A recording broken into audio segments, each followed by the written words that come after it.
Hello and welcome back. Today we are continuing our great Qing run here in 1.7, having a pretty good time of this. And last episode we were focused kind of on the foreign investment as well as the financial districts, kind of taking a closer look at this stuff, not exactly in a tutorial way, more in an exploratory sort of way. And I just wanted to add a couple other things. Oh, when we also took a big chunk of South America, but this is kind of a usual normal thing. But I wanted to note something that I also thought was interesting that we didn't really talk about, which is we can build railroads in other people's countries, and if we take a look here, the railroad is, I believe, subsidized, and it is owned by our government. So whatever the weekly balance is, we're going to pay for it, but in this way, we can ensure that our subjects have plenty of infrastructure. And so I thought that this was a very interesting thing, and I just wanted to kind of point this out, that we would maintain ownership. I think that we have it such that they could be, let's toggle privatization on that. I guess that's another thing that maybe we should toggle privatization on. And also wanted to note that bureaucracy deficits are way worse now. The reason being, if we take a look at government dividends are modified by your bureaucracy. You could take a look. It does appear to be that the dividend efficiency is 50%, which is terrible in its own right. You'd much rather have not have complete ownership of the building and the building be economically stimulating. This is a negative money modifier, but on the flip side is all the money goes to your treasury, so it's kind of hard to evaluate, but this bureaucracy problem is definitely one you want to avoid. Or in addition to not having the tax waste, now it adds government dividends waste as well. And so this is a bit of a problem, and we could see that what we are paying for, we don't really pay that much for nationally owned buildings. We only pay one government bureaucracy per national owned building, so it's really not a huge drain on our bureaucracy, but it does create this tax waste. Much like the loud car creates fast goes. Austria's guaranteeing our independence, which is pretty cute. Another thing that's cute is we're now importing wood from Spain, and I know what you're saying, I know what you're thinking. Why are you importing wood from Spain? Don't you normally try and blast wood and export wood? Well, that's exactly what we're doing. We're blasting wood in Spain, and we're exporting it to ourselves. It's called the Take All the Wood. We have fully expanded out all the logging camps possible in Spain at the end of last episode, or we're currently in the process of doing it, and so we will have full ownership of the logging camps, of the remaining logging camps, at the time that we sign the agreement with Spain.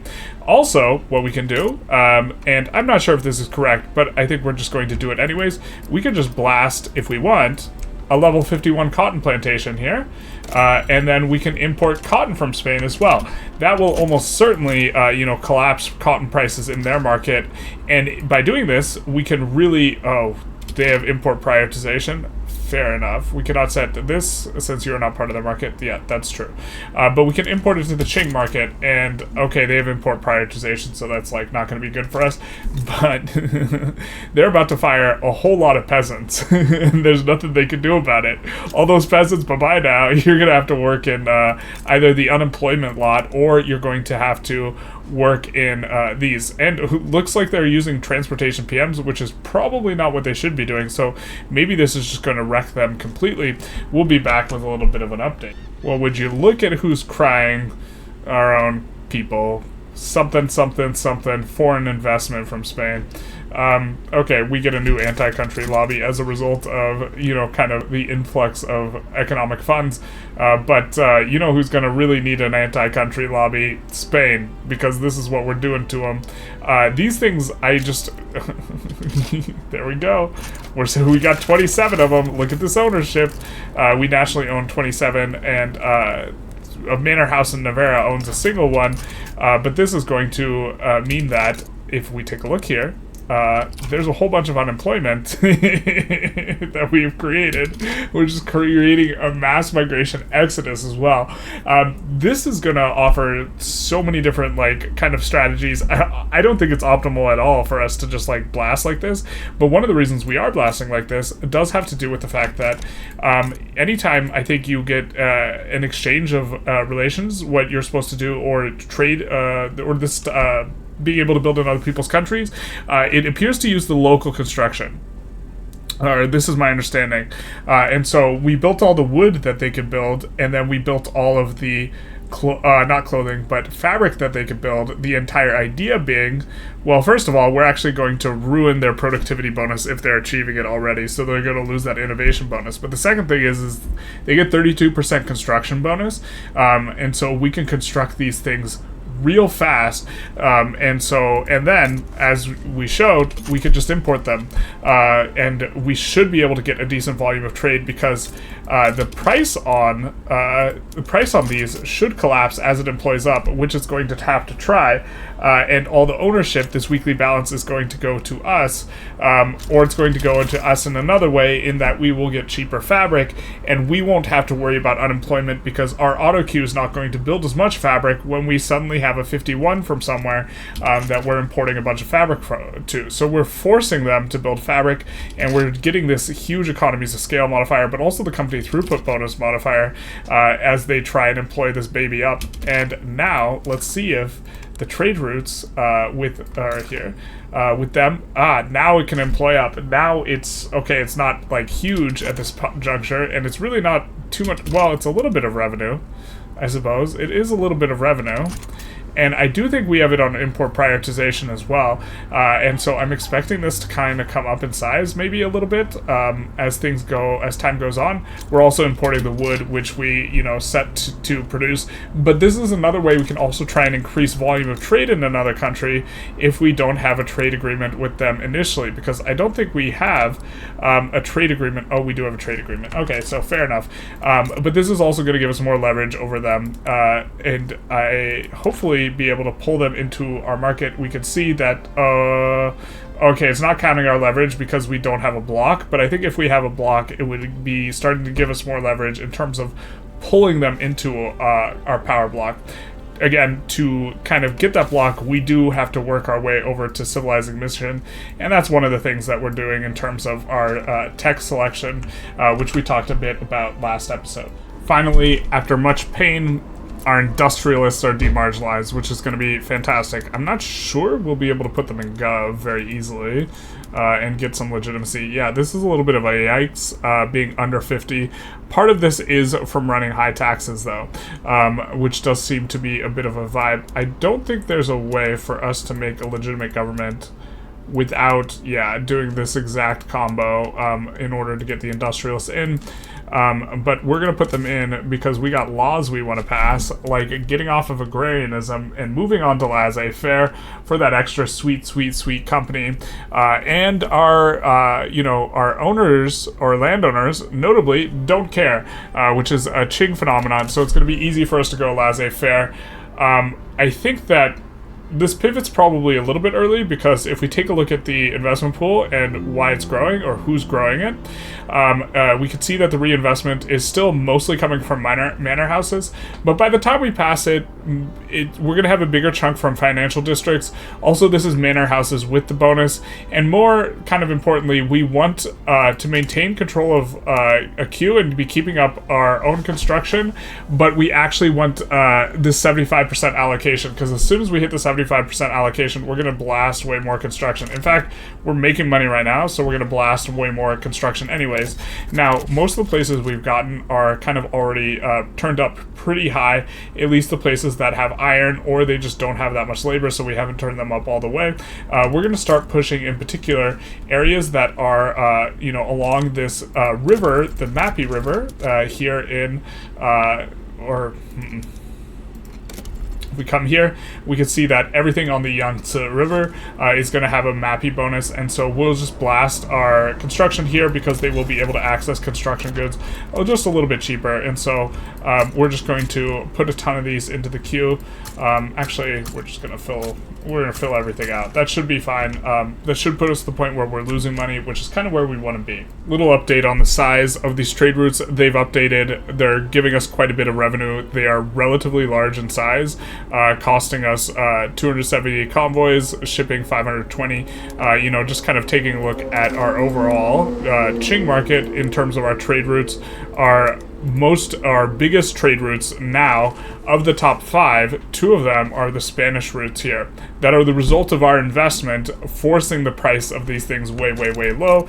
And also taking a look here, there's still quite a bit of unemployed here as a result of our misbehaving. I'm guessing, and they turned off the railroad PM as well. But yeah, just collapsed the price of fabric in their market. Now, again, don't think this is the most efficient, but this is a strategy we can use. However, this does mean our auto queue is going to be less likely, because we're pulling the price down, it's going to be less likely to, produce fabric in our own places, which is maybe something we're interested in because we have unemployment problems too.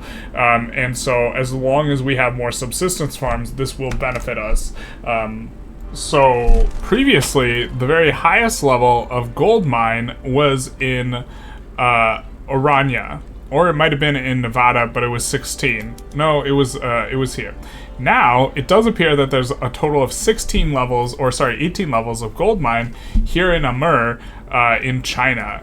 Or China at the start of the game, Russia later on, you know what I mean? And so this is very, very interesting in terms of the value of this as a state. Now, as far as the population goes, not that populous. And so what we might end up doing, do they have enough arable land? Yeah, so here's the thing. Here's the ticker. They don't have that much arable land. So what we might end up doing is using an edict to try and pull pops here, because we definitely want this to get filled out. And it's having a hard time employing as it is. And so hopefully we can get this to happen. But this is a bit interesting. Now it's the best gold, or the most gold state in the game, I think. Unless someplace has even more. So I don't know if this is intentional. I don't know if this is the way this is supposed to work. I don't know if this is a bug, and I don't know if it's going to be present for you on release, but we are noticing that manor houses are actually the ones that are picking up, not financial districts, a whole lot of our mines and stuff like this, which is normally supposed to be capitalist ownership. I'll have to ask about this in the Discord for the early access, but this is a little bit of an interesting phenomenon. In which case, maybe we suddenly care about aristocrat in contribution efficiency, or maybe this is actually a negative effect of us going agrarianism early, as we locked in a whole bunch of really good mine buildings on aristocrat ownership, because I don't think they can switch around. So, yikes. But we do want them to be in capitalist hands, but this is maybe going to change things and the way you look at things. But this is, we're not sure what this means yet, and we'll have to ask. We are finally researching civilizing mission, and while we are at it, we are finishing annexing our subjects here in South America, and so we should hopefully be able to, in the near future, be painting this Han. It's not Han right now. There's a lot of negative migration malice due to turmoil. The attraction is not quite very high because of the turmoil impact, but we're incorporating a lot of these states, and we are increasing our institutions a little bit. Even though it's really expensive for us to add institution levels, we do want to be able to colonize a little bit faster, and the law enforcement is going to help mitigate this turmoil as these states start to get incorporated. You can see their progress is halfway, so they're going to be getting half of the level of the institution, and so this is going to serve to decrease some of this migration attraction malice, which is going to allow us to hopefully start pulling pops on over here. At the same time, they do benefit from our the bonus to colonial resettlement as long as they're not incorporated, and so it's helping to take a little bit of the negative impact off of this. We are now doing to Brazil what we did to Spain, where we are building in their country. We're building coffee because they have a coffee company, and we are shipping it to ourselves. I'm not sure exactly how well it's going because we kind of just started doing it, but I think that if we click around and we take a look at Brazil's market, maybe we can get a little bit of an idea how things are going by looking at the units. It's not a ton of units. It's multiple levels of trade. We have an adjacency with them, and it's making some money, and it's like, oh, okay. But we didn't 51 a building. We added like 10 or 20. But we can really, really push this a lot harder. The thing is, eventually we want to take this territory for ourselves. I guess maybe we could do something a little bit like this, which will push up to probably what their EOS is at, and then these will sell out to our manor houses back home, which is very much what's happened with this 61 building. You could see we now have manor houses in southern Anhui, Guangdong, and Sichuan now controlling these kind of things, and so we put them up for sale, and they have bought it. I think that this is perhaps one of the problems we had in regards to the ownership on the mines, is we were not putting up for sale a whole bunch of stuff that was agricultural based, so maybe they just had so much accumulated funds that they were just buying all the iron type stuff, and so like now we have bad ownership for our good buildings, which is unfortunate. Our really good buildings in a couple spots are kind of negatively affected in this way. We see that yeah, it's mostly manor houses in Shaanxi, and then also financial districts a little bit, but mostly manor houses, and this is I think not a position we want to be in. Here though, it's not mostly manor houses, it's at least, well, I mean, it's still a lot of manor houses, but at least mostly financial districts, and we're really hoping to move in this capitalist direction. But this really changes, if this is the way it's supposed to work, if it's WAD, this is going to mean a lot more nuance in terms of trying to figure out exactly what we're doing with this. Alright, so we finally get colonizing mission, so we can see what this journal entry is all about and how it works.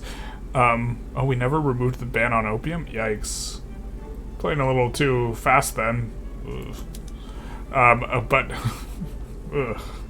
we also want to survey the Panama Isthmus, but we should have access to to now a little bit of one in the way of earning recognition, right? We have satisfied all of these conditions here, so it becomes a primary journal now that things have happened. And what do we need to do? Progress bar needs to gain up to 200. All right, so how do we gain progress? It will advance or retreat, enforcing a war goal on a major power or above, having a GDP per capita in the top 10, yikes, having a standard of living in the top 20, having literacy above 40, having voting rights, the request embassy diplomatic action is active. Okay, so maybe we need to request embassy, and that this is going to be the most straightforward way of doing it. Are these alphabetized? They look like it. And so request embassy. Okay, so we can ask for an embassy, just like how we ask for a loud car, and we see that Great Britain's willing to give one in exchange for an obligation. I'm not sure if this is exactly what we want, or if we want to try and wait and yo-yo these types of things, but I think that, let's see if we're getting any progress. Okay, so we're getting progress. Is this every week we're getting one? And what are we getting it from? GDP per capita? It looks like maybe it's every month. Okay, well, we have to fill the bar. Alright, so we swayed into a fight to help Great Britain and got an obligation, and now we can use them to request an embassy, which will progress this by 20. So I guess we just only need a few embassies, but we're already kind of making decent progress as it is, just kind of waiting around. So we see a major change in the state of affairs, which is that the Paris Empire has become the joint front, and taken over it is the USA. So the USA has taken over this from Paris. They have surpassed them, and part of this is that, okay, France is bankrolling us, so they probably collapsed and declared bankruptcy, and this was the cause of this. But very exciting to see kind of a little bit of moving and shaking in the power blocks, which we are going to be joining soon, just as soon as we have recognition ourselves. So I thought we would test something out. Is we are declaring a war just for investment rights. We're not subjugating the Japanese, but we're looking to get investment rights. Our plan is to just build a bunch of rice there, and hopefully we can do something useful in this regard, and also we're hoping that it gives us progress towards earning recognition, although it did say major power or higher, and I think that Japan might not qualify for that, but we're going to be trying this out, this mechanic. For whatever reason, just as soon as Great Britain joined, they left giving us progress on this, so that was a little bit annoying, so we lost 20% of the progress, but I still think we can kind of just get it done. And also we are looking to build up, we just passed education, and so we should be able to pull up above 40% in the near-ish future. It's going to be a little while. We still need to upgrade our institution, pass laws, upgrade the institution more, but this extra literacy will hopefully allow us to actually get some better kind of clout association on our guys, maybe demarginalize the trade unions. They're at 2%. kind of a little bit away from that. We haven't had a single revolutionary movement proc once, and at the same time, so that we could abdicate to it, this is kind of something we were interested in, and at the same time, and maybe we're just not trying hard enough to force people to rev, but at the same time, we've been having radicalism problems, pretty significant, and we've been having a bunch of separatist movements, and so not really sure exactly how to handle this, but it is a little bit different, because normally you get the radicals will start the revs, and these guys aren't revving for whatever reason. The radicalism's too low, but the radicalism in our nation, it's like 20% of our country, so the radicalism's too low, but still kind of high. It's high enough that it's causing turmoil problems in some spots, which is not exactly kind of the way we want to roll, because this is going to give us, negative effects, like negative migration, where we're trying to encourage migration, stuff like this. And we could lower the taxes, but the thing is we already did lower the taxes a little bit, but when we are getting bankrolls from people, you squeeze the bejesus out of them if you run high taxes, and so I think we're kind of interested in this. But maybe the high tax era is over a little bit to some extent, because it's also giving you a ton of minus legitimacy. So each level gives you minus 10 legitimacy instead of minus 5 on the high taxes. So I am become rice, bringer of death. We are building rice in Japan's market. This is going to cause a little bit of unemployment, but not a whole lot. But this is going to be so construction efficient. And you know what? In solidarity, why don't we build some rice in our market as well? We'll build some in Djenne, which I think in southern Anhui, sure, why not? I think Djenne in particular is one of the sulfur places. Yeah, these tend to do a little bit better with the rice because they are producing fertilizer as part of the sulfur chain, and so we'll put this on automatically expand. We should have been doing this from the very start. Definitely been more focused on some of the things that are like new in this patch, rather than playing absolutely perfectly, because a lot of this is focusing on just a variety of things. But in particular, there's a few provinces here that have sulfur and rice. I think there's one more. Yeah, Sichuan I think is the last one, but Sichuan also has this, so we'll expand this one manually, but we are going to absolutely blast the rice in Japan, and this is going to harm them, I think. And then also, in addition to this, other than the rice, we can also blast the silk and then import the silk to ourselves, and so this is going to be we're going to see what we can get from this. Currently, they actually have kind of expensive rice grain. We have kind of expensive grain. Grain just overall kind of feels a bit more expensive. I wonder if they adjusted some of the numbers on some spots. And so we're going to blast here because so construction efficient. Let it rip. So we get a little involved in this Russian revolt. We side with the liberal revolt and have them bankroll us, which is going to be nice for us. Also, I don't know if it was the fact that we built a ton of buildings in their country, but I didn't think it was going to be possible for Spain to get up to being a GP so quickly, but now their prestige is through the roof. Maybe it's the 1 to 200 buildings we built in their country. This is a little bit interesting. Let's take a look at their GDP. Was this sharp uptick? This might have been us when we just cranked into their country a whole bunch of buildings. So maybe we're partially the cause of this. This is a little bit interesting. Maybe it's because they're buying stuff in our country. We can ask them for request embassy, but it's an odds thing. And so, but we could owe them an obligation and get a 95% chance. I'm not sure exactly how this works. I kind of don't want to owe them an obligation and then not be able to make anything good from it, but let's see. Earning recognition, the progress bar is 200. Well, I guess we'll just chill for now, because it seems to be, as we invest more and more in them, the odds seem to go up, and so I think we'll just continue pushing some more stuff in their country as we've been doing a little bit, and just if something's really wildly profitable. We pushed a lot of the wood. This stuff's leading back to our districts back home, Manor House, Financial District. Quite a bit of ownership. You can see that it spreads all the way with these yellow lines, all the way back. Anyways, this war here is just really straightforward and easy because Russia was really, really weak and we're fairly strong. Haven't been emphasizing it too much, but we have like a pretty large standing army. Our conscripts, we can't actually conscript any sort of infantry, but we can conscript artillery, so we're running basically all infantry in our armies, and then if we need to, we can conscript up artillery for them, which is pretty nice because you're going to defend early on. In a close war, you'll just defend early on with the infantry, and then you'll swap to pushing once your artillery conscripts up. But you can see we're pushing here, so we're in good shape. We're going to make it.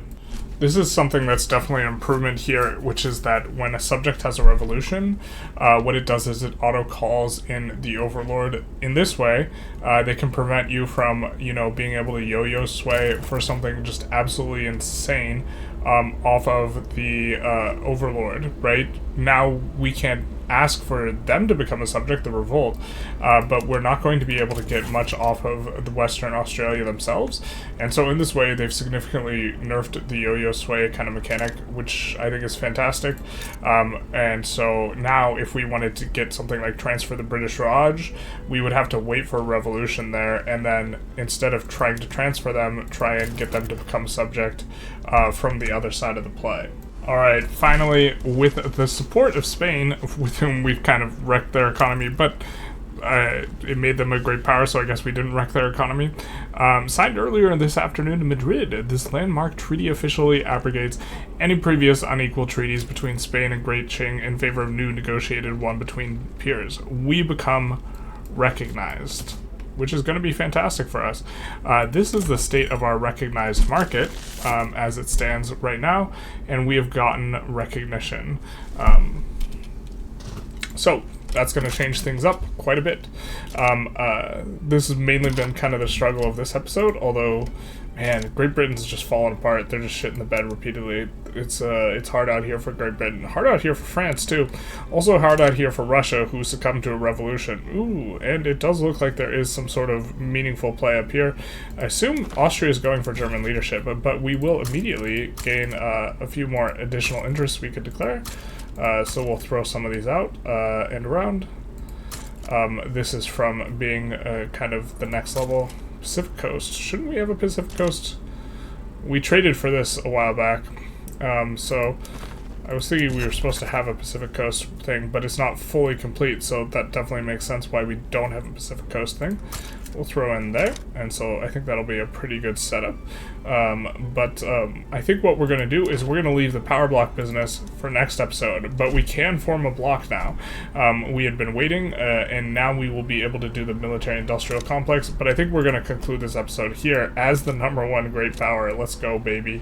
In terms of prestige, we are way out on top with 3.7k prestige, way ahead of everyone else. GDP, also way ahead of everyone else. Next up is like Austria. United States is, I guess they're kind of doing okay. The Russian Republic just came up to be. Spain is stalling out. I'm not sure when. I guess we should have really watched their GDP. Their GDP in theory should have gone up, but not necessarily an enormous amount, depending on where GDP is calculated. GDP might be calculated at the ownership side. You can see here we're doing in pretty good shape here. We did reduce autonomy on Persia. Persia is a subject of ours. Man, they're cranking up pretty solidly too. I mean Persia's doing great. Holy hell. I mean, they're in the top 10 in terms of GDP. In terms of prestige, they're also like up there, right?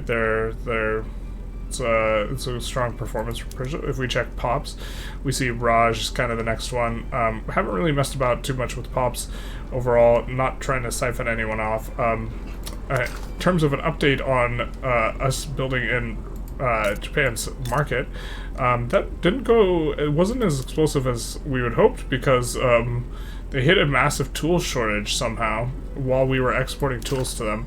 I'm not really sure how they managed to do that, other than, I mean, we don't have a absolutely tanked tool price, but we have been exporting to them, and so I don't know why the tools why the level doesn't get above 1. The predicted level is just 1, and, like, this is insane to me that the predicted level is just only 1. I don't understand. This might just be bugged, currently. But like they're running a shortage, so this is the fact that they also don't want to swap off with PMs, and instead they're just not producing the grain and letting there be 500,000 unemployed pops and just catapulting into nothingness instead.